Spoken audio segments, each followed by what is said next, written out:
안녕하세요. 저는 이제 결혼 6년 차에 접어드는 40세 남성입니다. 오늘 인간이기를 포기한 짐승 같은 놈을 여러분들에게 고발하고자 이렇게 글을 올립니다. 제 가정을 박살내고 인생을 송두리째 날려버리려고 했던 그놈에 대한 한 맺힌 분노와 증오심이 아직까지 사라지지 않았거든요.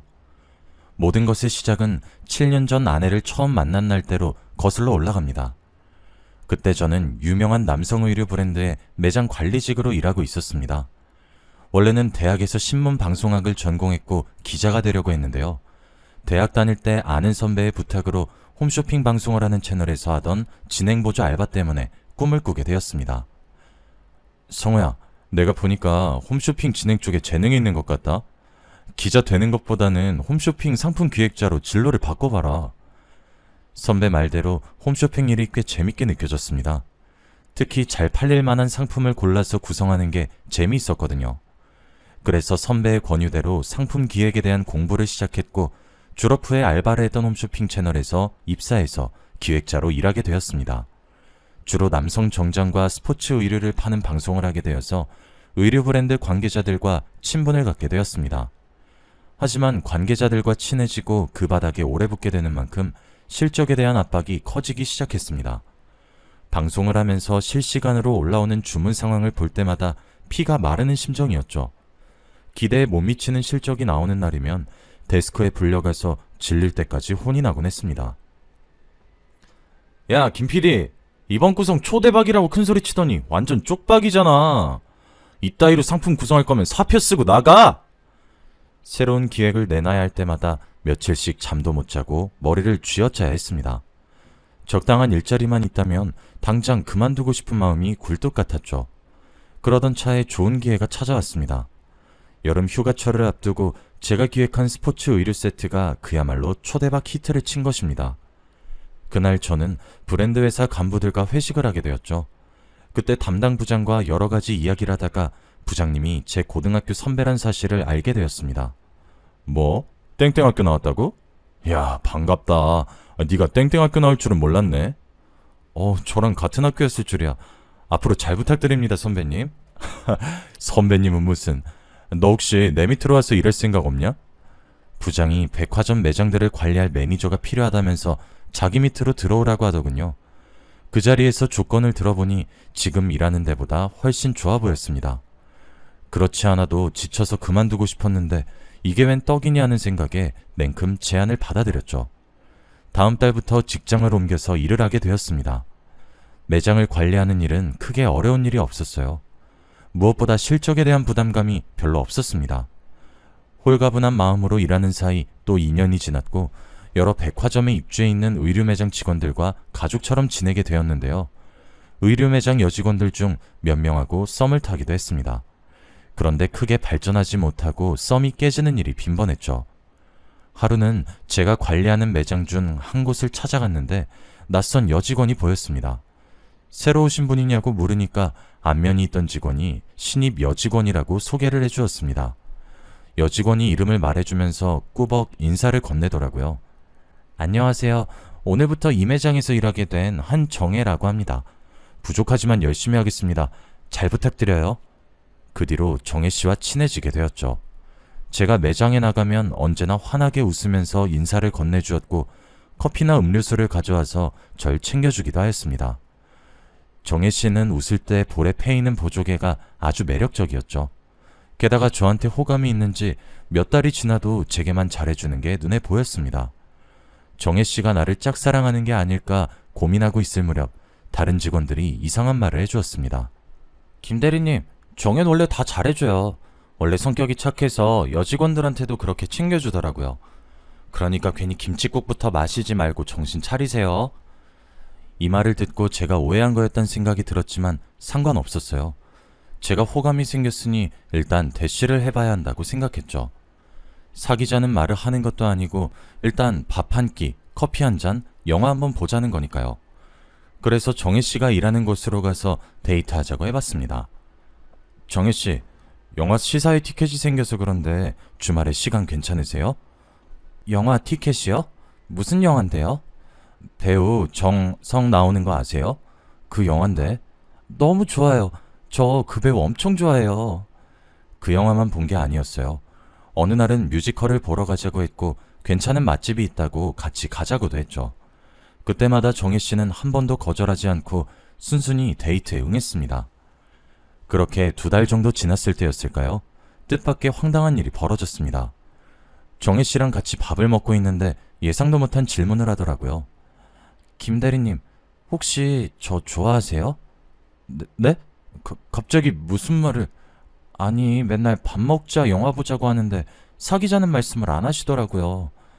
아, 그건 말하고 싶었는데 어떻게 말해야 할지 몰라서.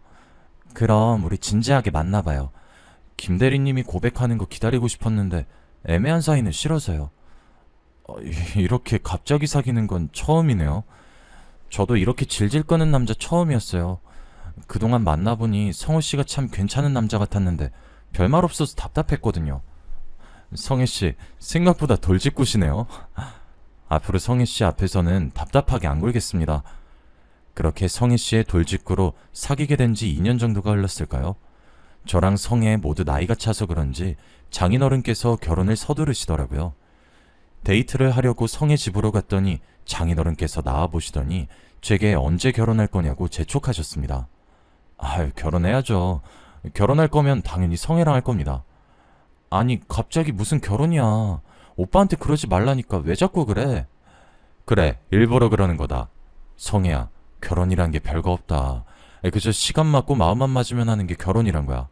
자네, 집은 있나? 아직 신혼집도 장만하지 못한 상태라 결혼은 좀 그렇습니다. 제가 준비되면 바로 성혜랑 결혼하도록 하겠습니다. 저도 하루빨리 성혜와 한 집에서 살고 싶었지만 집 한 채 장만할 형편이 되지 못했습니다. 그렇다고 부모님에게 손을 벌릴 상황도 아니었죠. 엄마가 몸이 아파서 병원에 계셨고 장사를 하시는 아버지 수입의 절반 정도가 엄마 병원비로 들어가는 형편이었습니다. 성혜가 결혼 이야기 그만하라고 장인어른을 집으로 끌고 가려고 해도 고집이 있으셨습니다. 준비가 되면 결혼하겠다는 말에 장인어른께서 물으셨죠. 만약 대출로 집을 사게 된다면 자네가 얼마나 감당할 수 있나? 글쎄요, 한 7천 정도 될 것 같습니다. 그러면 나머진 내가 보태줄 테니 아파트 하나 장만해라. 장인어른의 파격적인 제안에 진짜로 결혼해야 하나 싶었습니다. 그런데 정신 차리고 보니 경매로 나온 아파트들을 보고 있더군요. 그 중에서 3억짜리 아파트를 구매하게 되었습니다. 당연히 장인어른의 도움으로 산 것이니 명의는 장인어른 앞으로 해드렸죠. 그렇게 저희가 결혼을 하게 되고 꿈에 그리던 신혼생활도 시작하게 되었습니다. 아내와 결혼을 하고 보름 정도 지났을 때였을까요? 아내가 수상했습니다. 밤늦은 시간인데 전화가 걸려왔고 그때마다 아내가 제 눈치를 보면서 전화를 받았습니다. 어떨 때는 저 몰래 나가서 전화를 받는 날도 있었습니다. 아내에게 누구냐고 물어보면 결혼 전에 대출받은 것 때문에 온 독촉 전화라고 하더군요. 그래서 제가 버럭 화를 내며 말하였습니다. 뭐? 아무리 채무자라도 자정이 넘은 새벽에 독촉 전화하는 건 엄연한 불법이야. 당장 신고해. 아니, 난 그렇게는 못해. 사금융에서 돈을 빌렸거든. 사금융? 당신 사채 썼단 말이야? 그럴 사정이 있어서 500 정도 빌렸어. 별거 아니야. 아직 갚을 때가 안 됐는데 자꾸 독촉을 하네. 다음 달에 갚아버리면 끝나. 아내는 사채가 조금 있지만 자기가 알아서 해결할 테니 걱정하지 말라고 했습니다. 그 뒤로 아내가 도대체 무슨 짓을 저지르고 있나 지켜보게 되었죠. 제 예상대로 아내의 이상한 행동이 계속되고 있었습니다. 어느 날 집에 와보니 현관에 보조키가 2개나 더 달려있더군요. 복도로 통하는 창문에는 쇠창살까지 설치되어 있어 아내에게 이게 도대체 뭔지 물어봤습니다. 여보, 도대체 이게 다 뭐야? 보조키는 왜 달았고 쇠창살은 왜 단 건데? 도둑이라도 들었어? 경비 아저씨가 그러는데 바로 옆동에 강도가 들었대. 나 혼자 집에 있으려니까 무서워서 설치한 거야. 그렇구나. 집에 들어오는데 깜짝 놀랐잖아. 다음엔 말하고 달아. 이런 건 상의하고 해야지. 당신만 사는 집 아니잖아. 제가 이렇게 말하긴 했지만 옆동에 강도가 들었다니 걱정이 되긴 했습니다. 아내가 결혼한 후로 매장을 그만뒀거든요. 혼자 있으면 당연히 무서울 거라고 생각했습니다. 한편으론 상의도 하지 않고 멋대로 보조키와 쇠창살을 단 아내에게 서운했는데요. 저는 은근히 맞벌이를 바랬는데 아내가 저한테 말도 안 하고 사직서를 냈거든요. 제가 왜 말도 안 하고 그만뒀냐고 물어보니까 결혼 전부터 전업주부를 원했다고 합니다. 서운하다고 말해봤자 듣지도 않는 것 같았죠. 사직 처리된 거 미룰 수도 없으니 더 이상 싸우지 않으려고 그 이야기를 꺼내지 않았습니다. 그런데 시간이 지날수록 아내가 지나치단 생각이 들더군요. 문단 속에 유독 예민해져서는 저하고 싸우는 일이 잦았습니다. 그날은 아내가 씻는 사이에 배달 음식을 시킨 날이었습니다. 너무 배가 고파 말도 안 하고 시킨 것인데 아내가 초인종 소리를 듣고 놀라 저한테 소리를 지르는 거 있죠. 당신 뭐야? 배달시킬 거면서 왜 말도 안 해? 아니, 당신 씻고 있었잖아. 당신 찜닭 좋아해서 일부러 이거 시켰는데 왜 그래? 사람이 배가 많이 고프면 말도 안 하고 시킬 수도 있는 거 아니야? 내가 뭐 말도 안 하고 배달시키니까 그렇지. 이상한 사람이 초인종 누른 줄 알았잖아. 앞으로 나한테 말하고 배달시켜? 이상한 사람이 초인종 누를 일이 뭐가 있어. 그리고 당신은 나한테 말하고 행동한 적 있어? 나한테 말도 안 하고 이 보조키랑 이 새창살이랑 단 건 뭔데? 아, 정말 그만 좀 해. 왜 나한테만 이러는 건데? 저도 그동안 쌓인 서운함을 폭발시킨 것도 있었지만 아내가 유독 예민하게 반응해서 놀랐습니다. 연애 시절 보던 아내의 모습이 아니었죠. 자기 전에 문이 제대로 잠겼는지 몇 번이나 강박적으로 확인하더니 이번에는 약을 먹는 모습을 보여주었습니다. 아내는 두통약이라고 둘러대길래 약통에 적힌 라벨을 기억해두고 인터넷에 검색해보았죠. 아내가 먹고 있는 약은 두통약이 아니라 신경안정제였습니다. 그것도 신경정신과 전문의 처방 없이는 살 수 없는 정신과 약이었죠. 그래서 제가 왜 숨기고 있었냐고 물으니 아내가 오히려 화를 냈습니다. 내가 정신과 상담받고 있는지 어떻게 알았어? 설마 내 가방 뒤져본 거야? 걱정되니까 그렇지. 두통약이라고 하길래 무슨 약인지 검색만 해본 거야. 당신 가방 뒤져본 적 없어. 그걸 왜 검색해보는데? 별거 아니라고 몇 번을 말해. 당신이 신경 안 쓰는 게 도와주는 거야. 그러니까 나한테 신경 꺼. 마누라가 정신과 약 먹고 있는데 어떻게 신경을 안 써? 밤마다 잠도 못 자고 머리 싸매고 있으면서 왜 말을 안 해주냐고. 그냥 머리가 아파서 먹는 약이라고 했잖아. 왜 소리를 질러? 당신 나한테 뭐 숨기는 거 있지? 뭘 숨겨? 그런 거 없어. 그러니까 제발 귀찮게 하지 말라고. 아내는 제가 캐내면 캐낼수록 그런 거 아니다, 신경 쓰지 말라는 말만 되풀이했습니다. 결혼 전에는 아니랬는데 같이 살면 살수록 아내를 믿을 수 없게 되더군요. 그런데 얼마 후에 아내의 휴대폰에서 뜻밖의 문자를 보게 되었습니다. 알림이 떠서 얼른 쳐다보았더니 남자가 보낸 게 분명해 보였죠. 너를 잊지 못하겠다고 하고 괜히 헤어졌다고 하는 걸 보니 저 몰래 바람을 핀 것 같았습니다. 여보, 이 자식 누구야? 이놈하고 무슨 관계인데 이런 문자를 주고받는 거야? 왜 남의 휴대폰을 몰래 훔쳐봐? 당신 지금 남이라고 했어? 내가 왜 남인데? 이럴 거면 나랑 왜 결혼했어? 아무리 부부 사이라도 사생활은 있어. 내 폰 이리 내놔. 허락 없이 훔쳐본 건 미안한데 폰은 못 돌려주겠는데? 솔직하게 고백하면 돌려줄게. 괜히 헤어졌단 문자는 뭔데? 그냥 예전에 알던 오빠인데 자꾸 연락하면서 귀찮게 하네.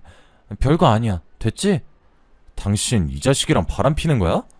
뭐? 바람? 내가 미쳤어? 절대 아니야.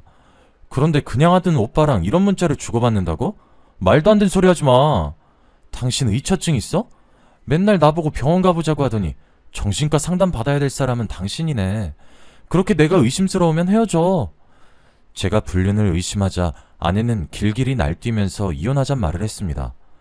저희들은 그날 심하게 말다툼을 했고 서로에게 남아있던 애정마저 사라지고 말았죠. 결혼한 지 겨우 2달 된 신혼인데도 각방을 쓰게 되었고 서로 대화도 하지 않게 되었습니다. 그리고 며칠 후에 엄청난 사건이 터지고 말았습니다. 아내가 감쪽같이 사라졌는데요. 짐을 챙겨서 집을 나간 게 아니라 말 그대로 하루아침에 사라진 것입니다. 아내의 노트북도 집에 그대로 있고 옷이나 신발까지 모두 다 그대로 있었거든요. 전화를 해봐도 휴대폰은 계속 꺼져 있었고 문자를 해도 답이 없었습니다. 그래서 장인어른을 찾아가서 아내가 없어졌단 말을 전해드렸습니다. 정애가 없어지다니 그게 무슨 말인가? 저도 어떻게 된 영문인지 모르겠어요. 퇴근하고 집에 와보니 짐은 그대로 두고 몸만 사라졌어요. 벌써 이틀이나 지났습니다. 혹시 장인어른께서 알고 계신 게 있나 해서요. 세상에, 어떻게 이런 일이... 장인어른도 아내가 사라진 줄 모르고 있었나 봅니다. 깜짝 놀라서 어찌할 바를 모르고 허둥거리시는 게 보여서 경찰에 신고하기로 마음먹었죠. 장인어른께서도 모르신다니 우선 경찰에 실종 신고를 해봐야겠네요. 김서방, 며칠만 더 기다려봐. 정혜가 절대 가출을 할 애가 아니란 거 자네도 알지 않나? 분명히 말 못할 사정이 있을 거야. 며칠 내로 연락이 올 테니까 조금만 기다려보자고. 딸이 사라졌는데 신고를 하지 말아달라니 무언가 이상해 보였습니다. 이렇게 갑자기 사라진 거면 범죄에 연루됐을 가능성이 크니까요.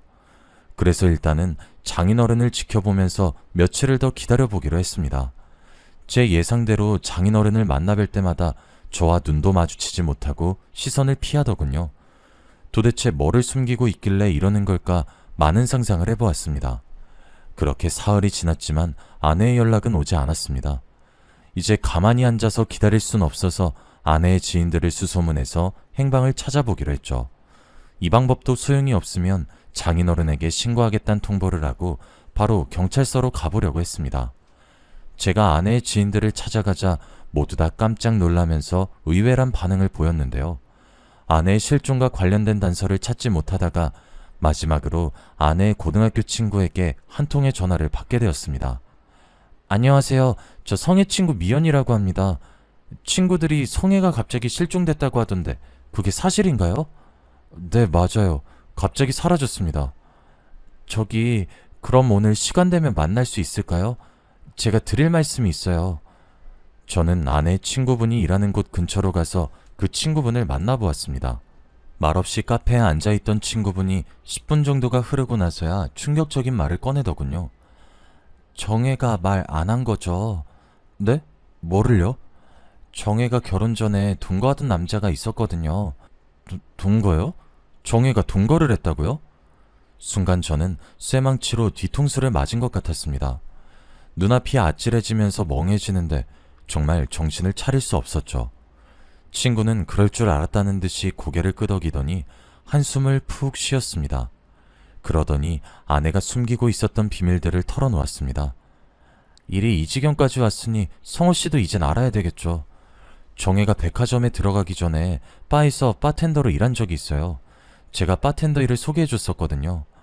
아내가 바텐더 일을 했었다니 이것도 모르고 있었던 일이었습니다. 아내의 친구분이 고등학교를 졸업한 후에 대학 진학을 포기하고 바에서 일을 시작했다고 하는데요. 칵테일을 제조하면서 혼자 오는 손님들의 말동무를 해주는 일이었다고 합니다. 그러다 여자 바텐더 한 명이 그만두게 되자 아내를 데려왔다고 하네요. 아내가 그곳에서 파트타임으로 일을 하다가 동거남을 알게 되었다고 하는데요. 그 동거남은 아내에게 푹 빠져서 단골 손님이 되었다고 합니다. 몇 달 동안 거의 맨날 바에 찾아와서는 아내에게 사귀자고 수작을 걸었다고 해요. 아내가 그럴 마음이 없다고 정중하게 거절했지만 동거남은 포기하지 않았다고 하죠. 그러다 한 달 뒤에 아내가 갑자기 바를 그만뒀다고 했습니다. 정혜가 그 남자랑 동거란다는 소문이 있더라고요. 제가 연락해서 진짜 같이 살고 있냐고 물어보니까 그렇대요. 진짜 깜짝 놀랐죠. 그런데 그 남자가 아니라 그쪽이랑 결혼한다고 해서 더 놀랐어요. 결혼식장에 초대를 받게 되자 친구가 아내에게 동거남에 대해 물어보았다고 합니다. 아내가 친구에게 비밀로 해달라고 사정했다는 소리를 듣고 억장이 무너졌죠. 뭐 이런 사람이 다 있나 싶었습니다. 아마 결혼 후에도 그 동거남하고 계속 연락했을 거예요. 정혜도 어떻게 할지 고민이 많아 보이더라고요. 그런데 정혜가 결국 동거남을 선택한 것 같아요. 원래는 모르는 척하고 있으려고 했는데 이렇게 말 안 하고 있는 건 좀 아닌 것 같아서 고민하고 있다가 말씀드려요. 저는 결혼까지 해놓고 남편이 아닌 동거남을 선택했다는 사실이 납득되지 않았습니다. 게다가 예고도 없이 갑자기 야반도주라다뇨. 그 말을 듣고 곰곰이 생각해보니 결혼 초부터 아내가 보여주었던 수상한 행동들이 하나씩 떠올랐습니다. 아내에게 진짜 내연남이 있었던 걸까요? 동거남의 존재를 감쪽같이 속이고 결혼하다니 도저히 믿기지 않았습니다. 이제는 저를 버리고 동거남을 따라간 아내에 대한 배신감에 우라통이 치밀어 올랐죠. 그래서 저는 바로 장인어른께 달려가 따졌습니다.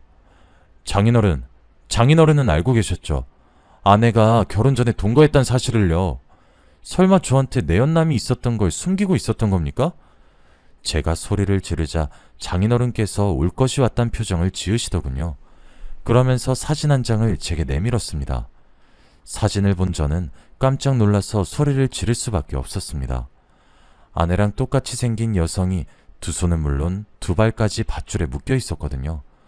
그런 아내의 뒤로 한 남자가 강목을 들고 서 있었습니다. 제가 충격받은 표정으로 장인어른을 쳐다보고 있으니 장인어른께서 눈물을 흘리면서 말씀하셨습니다. 그래, 이제 뭘 감추겠나. 정혜가 결혼 전에 동거를 했던 건 사실이네. 하지만 그건 좋아서 한 동거가 아니었어. 정혜가 무서워서 억지로 사귀게 된 놈인데 지금 이놈한테 끌려가서 갇혀있네. 장인어른께서는 동거남이 아내를 납치해간 것이 분명하다고 말씀하셨습니다. 장인어른이 들려주는 말에 따르면 아내가 바에서 일하다가 동거남을 만났던 것까지는 친구가 했던 말과 똑같았어요. 하지만 아내는 그가 마음에 들지 않아서 만남을 거절하고 피했다고 합니다. 장인어른이 봐도 그놈은 알코올 중독 기질이 있었고 성격도 난폭하고 거칠었다고 해요. 아내가 여러 번 싫다고 단호하게 이야기했지만 집요하게 치근덕거렸다고 하죠. 결국 바를 그만뒀는데도 불구하고 핸드폰 번호를 어떻게 알아냈는지 전화나 문자를 하거나 집까지 찾아와서 괴롭혔다고 합니다. 장인어른이 직접 본 장면도 수도 없이 많았다고 하죠. 아내가 경찰을 불렀다고 하자 목숨을 위협하기도 하였습니다. 뭐? 경찰? 나 피하더니 정신이 나간 거야? 왜 경찰을 부르는 건데? 제가 싫다고 했잖아요. 이제 그만 좀 해요. 그만하긴 뭐래. 너야말로 그만 좀 해. 언제까지 날 피할 거야? 이런 식으로 소리 지르면서 아내를 덮치려고 했지만 다행히 경찰이 와서 아내가 다치진 않았다고 합니다. 하지만 막상 경찰이 출동하면 자기가 정신과 약을 먹고 있다고 핑계를 대거나 여기서 무릎 꿇고 사죄연재밖에 없다며 눈물을 흘렸다고 해요. 그렇게 눈물을 흘리다 경찰이 가버리면 그놈은 악마로 돌변했다고 합니다. 매일같이 협박 문자와 전화를 해대서 아내가 노이로제에 걸렸다고 하죠. 몇 번이나 이사를 하고 전화번호를 바꿔도 그놈은 아내가 있는 곳을 어떻게든 알아내서 찾아왔다고 하는데요. 그동안 몇 번의 신고가 오갔지만 경찰들은 소극적으로 대처했다고 합니다. 결국 아내가 동거남의 협박에 못 이겨서 끌려갔다고 하죠. 동거가 말이 동거지 거의 감금 상태로 보름 넘게 갇혀 있었다고 하네요.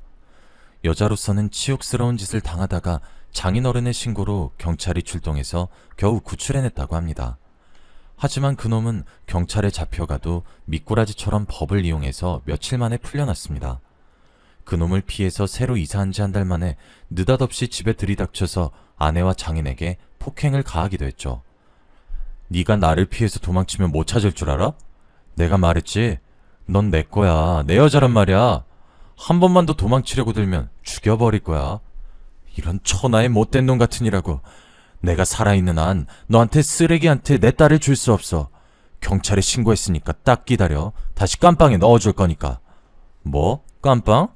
이 영감이 죽고 싶어서 환장했나? 오늘이 당신 제삿날인 줄 알아. 장인어른이 아내를 끌고 가려는 그놈에게 달려들었지만 칠순을 넘긴 장인이 건장한 30대 남자를 힘으로 당해낼 수 없었습니다.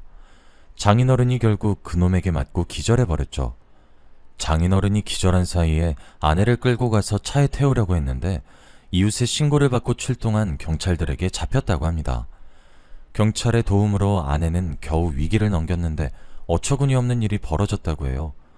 폭행죄와 부녀자 납치 혐의로 구속되어서 실형이 떨어졌는데 억울하다고 항소를 했다는 거예요. 그래도 장인어른은 그놈이 금방 풀려나지 않을 거라고 생각했습니다. 항소를 해봤자 아내와 장인을 악독하게 괴롭힌 증거가 있으니 최소한 몇 년은 징역살을 해야 한다고 생각했던 거죠. 그런데 3개월 전에 그놈이 느닷없이 풀려났다는 소식을 들었다고 합니다. 그놈이 어김없이 아내에게 연락을 하면서 접근했던 거죠. 아빠, 어떻게 하면 좋아?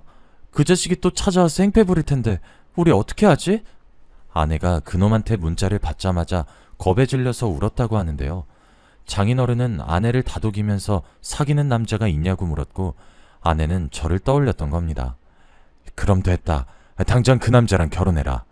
아무리 정신병자의 사이코 같은 놈이라도 결혼해서 가정이 있는 유부녀에겐 함부로 하지 못할 거야. 아내는 그놈에게서 벗어나기 위해서 서둘러서 저와 결혼을 했던 거죠. 하지만 그놈은 유부녀가 된 아내에게도 계속 접근을 했고 아내를 납치하는 말도 안 되는 짓까지 저지른 겁니다. 이 사진은 그놈이 나한테 보낸 거야. 딸이 저런 모질고 험한 꼴을 당하는데 내 마음은 어떻겠나? 당장 경찰에 신고하고 싶지만 그놈은 정상적인 사람이 아니라서 우리 딸한테 무슨 짓을 저지를지 몰라. 게다가 그 범죄자 놈이 경찰이 추적하고 있다는 사실을 알면 아내를 쥐도 새도 모르게 죽여버린다고 협박했다고 해요. 그렇다고 넋놓고 앉아있을 순 없잖아요. 경찰의 도움을 받아야 해요. 신고 안 하면 안 사람이 어디 있는지도 알 수 없습니다. 저는 몇 분 동안 장인어른을 설득시킨 뒤 경찰서로 달려가서 아내가 납치당한 것 같다고 말했습니다. 그런데 경찰이 하는 말이 기가 막혔습니다. 그 납치범이 옛날에 동거하던 남자라고 하니 바람이 난 거 아니냐고 하더군요. 경찰이란 작자들이 낄낄대면서 말하는데 속에서 열불이 터졌습니다. 제가 이성을 잃고 지금 장난하는 거냐고 소리치니 그제야 나이가 지긋해 보이는 경찰이 와서는 제게 이렇게 말하였습니다. 실종이 아니라 단순 가출 같습니다. 경찰서는 개인적인 가정사를 해결해주는 곳이 아닙니다. 제가 보기엔 가정법원에 가보셔야 할 것 같아요. 네? 이건 가출이 아니라 납치라고요. 저 증거도 있어요. 여기 아내가 납치당한 사진도 있는데. 네네, 거기 두고 가세요. 경찰은 제 말을 들을 생각이 없어 보였습니다. 제가 제출한 신고 서류를 귀찮다는 듯이 던져버리더니 갑자기 폭행 신고가 들어왔다고 나가버리더군요.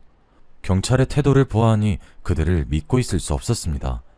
제 나름대로 아내의 행방을 수소문해 보다가 지인을 통해서 이런 문제를 전문적으로 처리하는 해결사들을 소개받았습니다. 이 정도 수준이면 범죄자 수준을 뛰어넘었네요. 돈이고 뭐고 이런 쓰레기는 저희들이 나서서 치워야죠.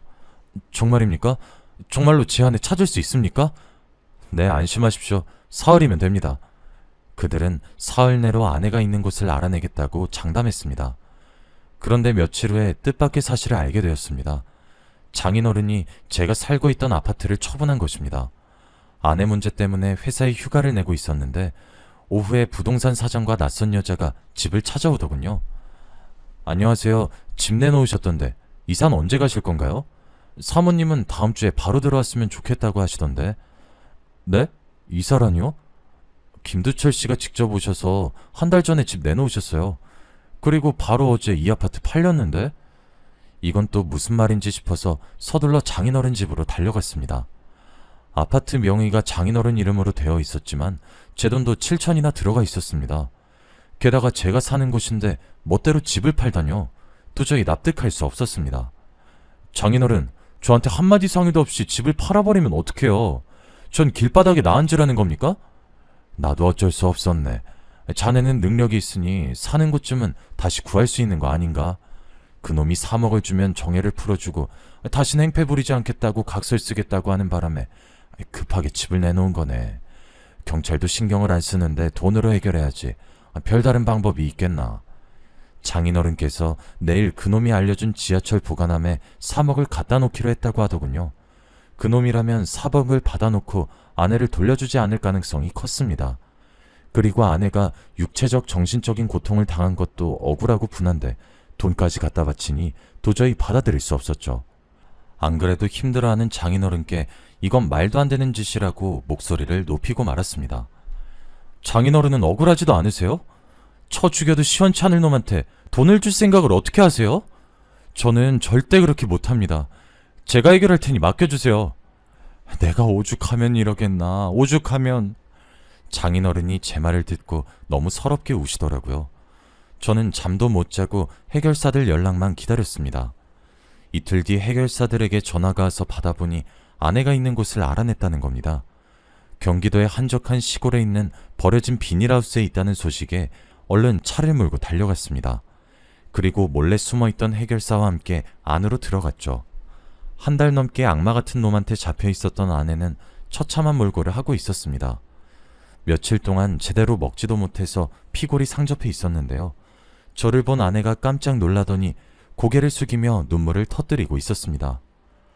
위험하게 여긴 왜 온 거야? 그냥 가. 나 내버려 두고 가라고. 무슨 소리 하는 거야? 내가 당신 구하려고 얼마나 노력했는데. 잠깐만 기다려봐. 내가 묶인 거 바로 풀어줄게. 제가 묶여있는 아내를 풀어주려고 하는데 비닐하우스 너머로 웬 남자 목소리가 들려왔습니다. 뒤를 돌아보니 덩치가 큰 남자가 들어오고 있더군요. 이 자식들 뭐야? 왜 남의 집에 들어와서 난리야? 그놈은 해결사를 보더니 강목을 집어들고 달려왔습니다. 하지만 해결사가 그놈보다 덩치가 커서 휘두른 주먹에 기절을 하고 말았죠. 그놈이 곧바로 일어나서 달겨들길래 제가 발로 차서 힘껏 넘어뜨리고 분이 풀릴 때까지 발길질을 해댔습니다. 그렇게 그놈이 정신을 잃자 서둘러 아내를 풀어주었습니다. 여보, 내가 왔으니까 이제 괜찮아. 집으로 가자. 다 끝났어. 저는 아내를 데리고 가기 전에 의식을 잃은 그놈을 밧줄로 묶어놓았습니다. 그리고 알게 된 충격적인 사실은 그 인간 말종에게도 결혼한 아내가 있었단 겁니다. 그놈 주머니를 뒤져 핸드폰을 살펴보니 소름 끼치는 문자 내역이 보이더군요. 돈이 궁해지니 아내를 납치하고 장인어른을 협박한 거였습니다. 아내를 좋아해서 미친 게 아니라 아내 몸값을 뜯어내 호화롭게 살 계획이었던 거죠.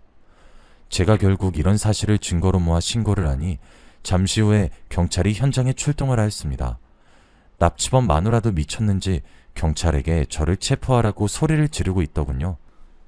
저놈이에요. 저놈이 제 남편을 정신이 나갈 정도로 때렸어요. 어서 잡아가세요. 하지만 경찰이 그놈이 휘둘렀던 강목을 발견했습니다. 그곳에 피가 묻어 있어서 DNA 검사를 해보겠다고 했는데요. 보나마나 다른 사람의 피거나 아내의 피가 묻어 있겠죠. 그리고 옆에 있던 해결사가 증인이 되어 주었습니다. 해결사에게는 이런 일이 자주 있었는지 아내를 구출한 순간을 휴대폰으로 촬영해 두었더군요. 그 동영상을 본 경찰이 그제야 저희 편을 들고 납치범을 체포하였습니다. 아내를 납치한 현장도 세심하게 관찰하며 숨겨져 있던 흉기도 찾아냈죠. 야, 이 흉기 증거물로 수집해. 내가 보기엔 정당방위 같은데, 안 그래? 제 생각도 그래요. 요즘 세상에도 이런 놈이 다 있네요. 이놈 어디서 본 것 같은데. 저번에도 폭행죄랑 협박죄로 들어간 놈 아니야? 네, 맞는 것 같아요. 이번에 깜빵 들어가면 꽤 오래 살다 나오겠네요. 경찰들이 하는 말을 듣고 엄청난 희망을 품었죠. 제발 저런 놈들은 적어도 10년 뒤에나 나오길 바랐습니다. 인간이라고 하기 어려운 이 두 짐승들은 감옥으로 들어갔는데 아내는 지금도 그놈들 때문에 불안해하고 있네요. 아내가 정신병원에 다니면서 치료를 받고 있지만 수면제 없인 자지 못하고 있습니다. 경찰들이 감옥에 갔으니 안심하라고 했지만 여전히 아내가 걱정됩니다.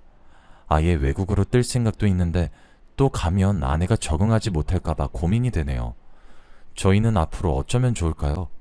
답답한 마음에 이렇게 사연을 보내봅니다.